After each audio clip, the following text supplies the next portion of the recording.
Hello అందరికీ, welcome to MR daily vlogs. ఈరోజు vlog వచ్చేసి చికెన్ కర్రీ ఎలా చేసుకుందామో చూసేద్దాం రండి.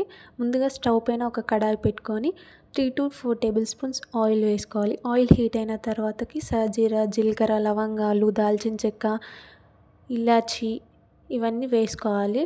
బగారాకు వేసుకొని కాస్త వేగనివ్వాలి. ఆ తర్వాత సన్నగా కట్ చేసి పెట్టుకున్న పచ్చిమిర్చి వేసుకోవాలి. ఒక 3 to 4 పచ్చిమిర్చి వేసుకోవాలి. ఆ తర్వాత సన్నగా పొడుగ్గా కట్ చేసి పెట్టుకున్న ఆనియన్స్ కూడా వేసుకోవాలి. ఆనియన్స్ ఫ్రై కావాలి, కొంచెం రంగు మారేంత వరకు ఫ్రై చేయాలి. మీడియం ఫ్లేమ్లో పెట్టుకొని ఫ్రై చేయండి. ఆ తర్వాత 1 టేబుల్ స్పూన్ పసుపు వేసుకోవాలి. పసుపు కూడా ఆయిల్లో ఫ్రై అయ్యేలాగా మొత్తం మిక్స్ చేయండి. నెక్స్ట్ ఒక 2 టేబుల్ స్పూన్స్ అల్లం పేస్ట్ వేసుకోండి. అల్లం కూడా నూనెలో మంచిగా ఫ్రై అవ్వనివ్వాలి.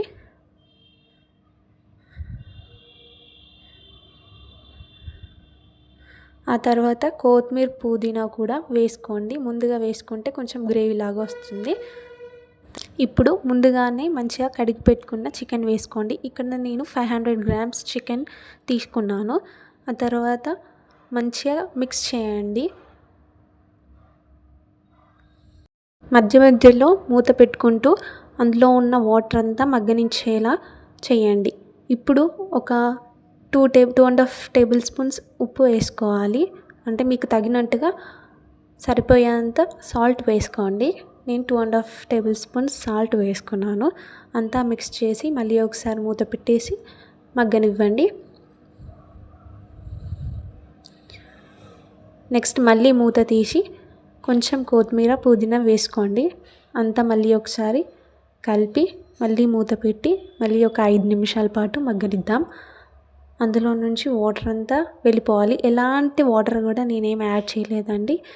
ఇప్పుడు ఒక 3 టేబుల్ స్పూన్స్ కారం, ఒక 2 టేబుల్ స్పూన్స్ గరం మసాలా వేసుకున్నాను.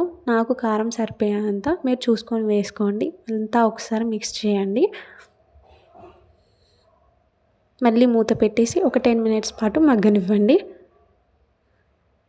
ఆయిల్ పైకి తేలేంత వరకు మగ్గనివ్వండి. ఇప్పుడు లాస్ట్లో కొత్తిమీర, పుదీనా వేసేసి మళ్ళీ అంతా ఒకసారి మిక్స్ చేసేయండి. అంతే, మన చికెన్ కర్రీ, ఎమ్మి చికెన్ కర్రీ రెడీ అయిపోయింది. Thank you so much for watching the video. Subscribe the channel.